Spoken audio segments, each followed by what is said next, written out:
দিয়েও চলে যায়, আরেকটা সরকার তো হতে হবে, কাউকে না কাউকে দায়িত্ব নিতে হবে। ওনার যান বাঁচানোর জন্য যেতে পারেন, ওই যে মহসিন ভাই বললো পালিয়ে যাবে, তো আমি এটা এখনো বিশ্বাস করি না যে ওনারা পালিয়ে যাবেন, কারণ ওনারা 1 বছর সময় পেয়েছেন, 1 বছরের রেজাল্টটা আমরা এই আগস্ট মাসে পেয়ে যাব। বঙ্গবন্ধু থাকতেন তাহলে পাকিস্তানের কি ক্ষতি হতো?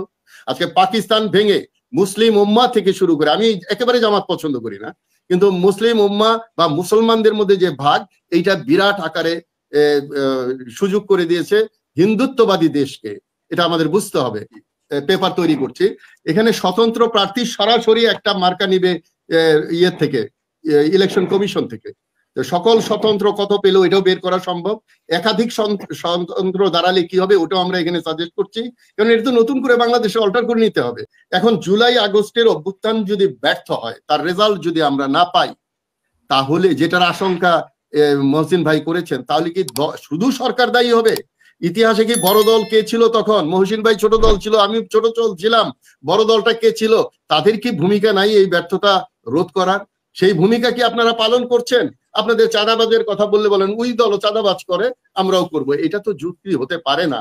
এবং মানুষ আর বোকা নাই, মানুষের মধ্যে পরিবর্তন আসছে, ভোটারের মধ্যে পরিবর্তন আসছে, 5 কোটি নতুন ভোটার আসতেছে।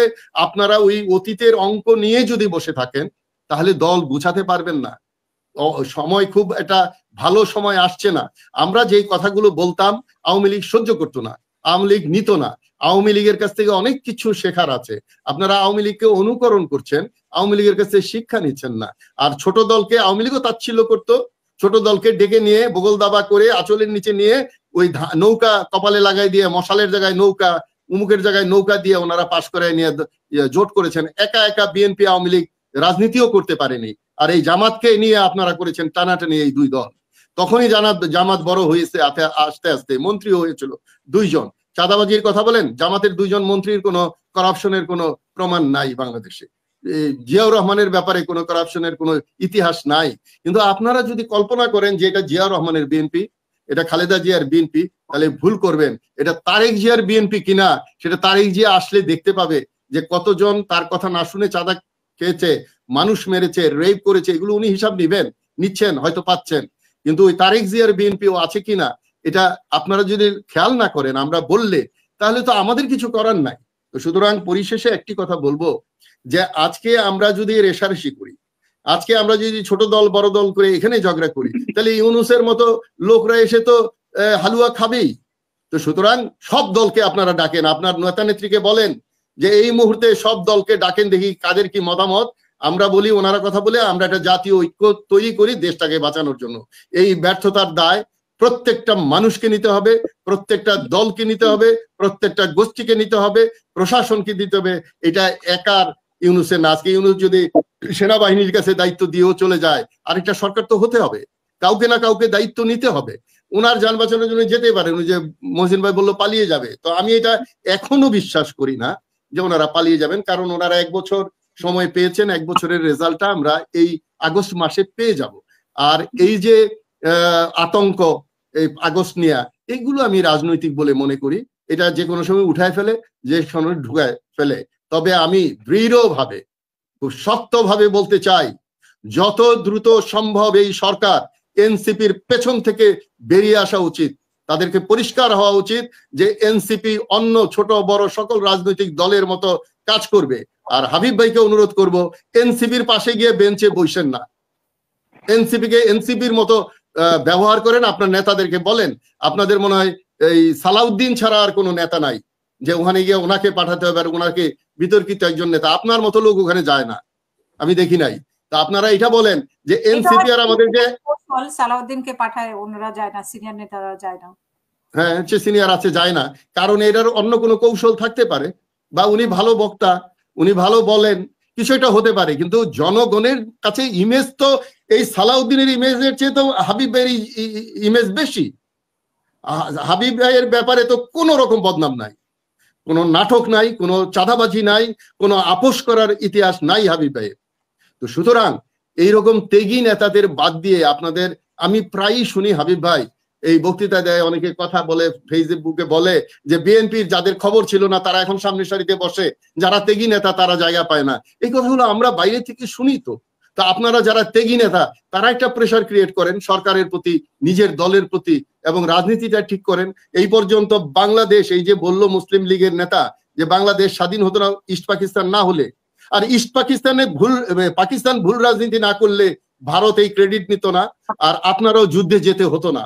তারা যদি সব প্রায় ইলেকশনে পাস করেছে আওয়ামী লীগ বা বাঙালিরা 54% আমরা ছিলাম, তো এখন ওইখানে এটা যদি পাকিস্তান বুঝতো যে আমরা ভুল রাজনীতি করলে এটা অন্য দেশের হাতে চলে যাবে একটা অংশ, এই বুঝে যদি রাজনীতি করতো, তা আজকে তো বাংলাদেশ মুসলিম লীগ এবং জামাতে ইসলাম হিরো থাকতো এবং বঙ্গবন্ধু প্রাইম মিনিস্টার হয়ে যেতেন যদি তারা সঠিক রাজনীতি করতো। 5 বছর প্রাইম মিনিস্টার যদি বঙ্গবন্ধু থাকতেন তাহলে পাকিস্তানের কি ক্ষতি হতো? আজকে পাকিস্তান ভেঙে মুসলিম উম্মাহ থেকে শুরু করে, আমি একেবারে জামাত পছন্দ করি না, কিন্তু মুসলিম উম্মাহ বা মুসলমানদের মধ্যে যে ভাগ, এইটা বিরাট আকারে সুযোগ করে দিয়েছে হিন্দুত্ববাদী দেশকে। এটা আমাদের বুঝতে হবে, যে দিয়ে দুই দিক দিয়ে আমরা ধরতে পারতাম। সুতরাং না হই ভারত না হই পাক, বাংলাদেশটা আমার থাক। আপনার নেতা স্লোগান দিয়েছে রিসেন্টলি, না দিল্লি না হই পিন্ডি, এরকম একটা কথা বলেছে, যদিও পিন্ডি এখন ওখানে না, এখন ইসলামাবাদ। তো সুতরাং এই পাকিস্তান বা এটাকে অনেকে মনে করে যে ভারতকে খুশি করার জন্য ওই পিন্ডির বিরুদ্ধে বলছে, আর ভারতকে তো ওনারা পছন্দ করে, ওনাদের লোকরা ভারতে গিয়ে থেকে আসছে বহুদিন, ইত্যাদি ইত্যাদি। আমি পরিশেষে একটি কথা বলবো যে মহসিন ভাই, আপনাদের ঐতিহ্যবাহী দল মুসলমান জাতীয়তা বোধ আপনাদের মধ্যে আছে, 90% হলো মুসলমান বাংলাদেশের। শুধুমাত্র সরকারের বদনাম করে, বিএনপির বদনাম করে আমরা নিজেদের মধ্যেও যেন ভাগাভাগি না করি।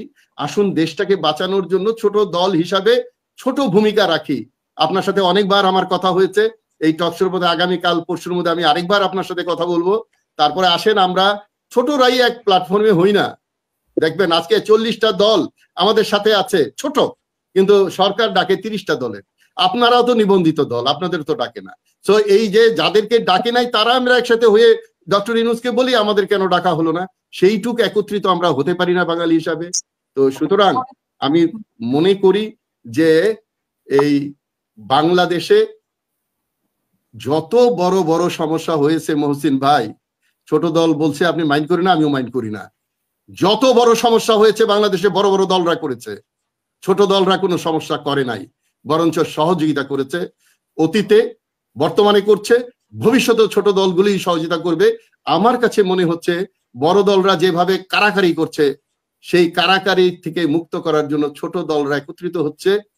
আপনারা ওই আওয়ামী লীগ এবং এনটি আওয়ামী লীগের যে দুই ভাগ হয়েছিল, আশা করি হাবিব ভাই আমার কথাগুলো গুরুত্ব দিয়ে বিএনপি এবং এনটি বিএনপি যেন বাংলাদেশে তৈরি না হয়, সেই দিকে লক্ষ্য রেখে আপনাদের রাজনীতি দর্শন সুনির্দিষ্ট করা উচিত। আসুন ছোট বড় ভুলে, অন্যকে গালাগালি ভুলে আসুন ডাক দেন, একটা ইয়ে করেন, নাহলে এই সরকারকেও সহযোগিতা করা হবে না, এই সরকারও বিপদে থাকবে, আর মজা লুটবে ভারত। তো ভারত থেকে দেশকে বাঁচানোর জন্য আসুন সবাই একত্রিত হই, কাদা ছোড়াছুড়ি না করি, কোরিয়ান না করি। ভবিষ্যতের জন্য পিআরটা জানা দরকার। পিআর এর জন্ম হয়েছে 1818 শতাব্দীতে। তো এই সুতরাং এটা অনেক পুরনো জিনিস, অনেক দেশে এটা একটা নতুন সংস্করণ হয়েছে, এক এক দেশের পিআর এক এক রকম। এখন এই যে ছোট্ট 3টা পয়েন্টের উত্তর দেই। হাবিব ভাই যেটা বললেন, হাবিব ভাই আমরা জাতীয় সংস্কার জোটের পক্ষ থেকে আগামী মাসে, মানে কামিং মাসে আমরা জাতীয় সংলাপ করছি পিআর এর উপরে। আমি আপনাকে দাওয়াত দিব আপার কাছ থেকে নাম্বার নিয়ে, আর মহসিন ভাইয়ের নাম্বার আমার আছে, উনিও দাওয়াত পাবেন। তো এখন সরকার নরবর হবে, এটা ঠিক আছে, নেপালে হয়েছে, কিন্তু এটা তো আমরা এখানে অল্টার করব। সরকার যাতে নরবর না হয় কি করা যায়, যে যেই দল সবচেয়ে বেশি ভোট পেয়ে প্রথম স্থান অধিকার করবে তারা সরকার গঠন করবে, একটা সময় দেওয়া হবে কারা কারা তার সাথে আছে। সরকারি দলে যাওয়ার জন্য অনেকেই আপনারা পাবেন। গেল, তারপরে বলে দেওয়া হলো যে এটা অনাস্থা যদি আসে নিম্ন কক্ষে, এটা যাবে উচ্চ কক্ষে। উচ্চ কক্ষ যদি মনে করে যে না অনাস্থা ঠিক না, তাহলে ওখান থেকে ব্যাক করবে। আর যদি উচ্চ কক্ষ মনে করে যে এটা অনাস্থা সঠিক, তাহলে এটা রেফারেন্ডামে যাবে। তাই এইটুক করতে করতে একটা লোক, একটা দলের জনপ্রিয়তা হারাতে 2.5 বছর লেগে যায়, আর উইটুক 3টা ধাপ যেতে যেতে আরো 2 বছর চলে যাবে। সো এইটা সরকার নরবর না হওয়ার জন্য মেকানিজম দেওয়া সম্ভব। আপনি স্বতন্ত্র কথা বলেছেন, আমি যে এই 100 পাতার ইংরেজি বাংলা ইয়ে করছি, পেপার তৈরি করছি, এখানে স্বতন্ত্র প্রার্থী সরাসরি একটা মার্কা নিবে ইয়ের থেকে, ইলেকশন কমিশন থেকে। তো সকল স্বতন্ত্র কত পেলো এটাও বের করা সম্ভব, একাধিক স্বতন্ত্র দাঁড়ালে কি হবে ওটাও আমরা এখানে সাজেস্ট করছি, কারণ এটা তো নতুন করে বাংলাদেশে অল্টার করে নিতে হবে। আর এটা হলো একজন প্রার্থী মারা গেলে দুইটা পদ্ধতি আমরা রিকমেন্ড করছি। একটা হলো ওই দলের সেকেন্ড ম্যান, তাতে করে আপনাদের নেতা তৈরি হবে। ওই দলের সেকেন্ড ম্যানকে ওই দল দিতে পারে যে আমার উনি মারা গেছে, ওনার পরিবর্তে উনি এমপির দায়িত্ব পালন করবে, অথবা সেখানে আবার মার্কা দিয়ে ইলেকশন হবে, আপনাদের পপুলারিটি থাকলে পাস করবেন, নাহলে এইভাবে পিআর কে নিয়ে আমি মনে করি এইবার পিআর না হলেও অদূর ভবিষ্যতে পিআরে যেতে হবে মানুষ বাঁচানোর জন্য, হত্যা রোধ করার জন্য। হত্যা রোধ করার যদি অন্য কোনো পথ থাকে, আমি মেজর আফসারি এবং আমাদের জোট আমরা সবাই মেনে নিব। আমরা হত্যা মারামারি কাটাকাটিটা বন্ধ করতে চাই এবং আলটিমেটলি আমরা মার্কা দেখেই ভোট দেই। সো এর একটা সেমিনার আমরা করব, আপনারাও টক শো বাড়িয়ে দেন পিআর এর ভালো মন্দ নিয়ে, তাহলে আমার মনে হয় জনগণ উপকৃত হবে। ইট ইজ ভেরি সিম্পল, বুঝতে চাইলে যে কোনো জিনিস সহজ আপনি যদি জানেন, এটা রকেট আবিষ্কার করা হলো, আর যদি না জানেন, না জানতে চান, সেটা অনেক কঠিন। আসুন আমরা পিআর সম্পর্কে জানার চেষ্টা করি এবং তার মাধ্যমে জনগণ, জাতি এবং দেশকে রক্ষা করি। ধন্যবাদ সবাই।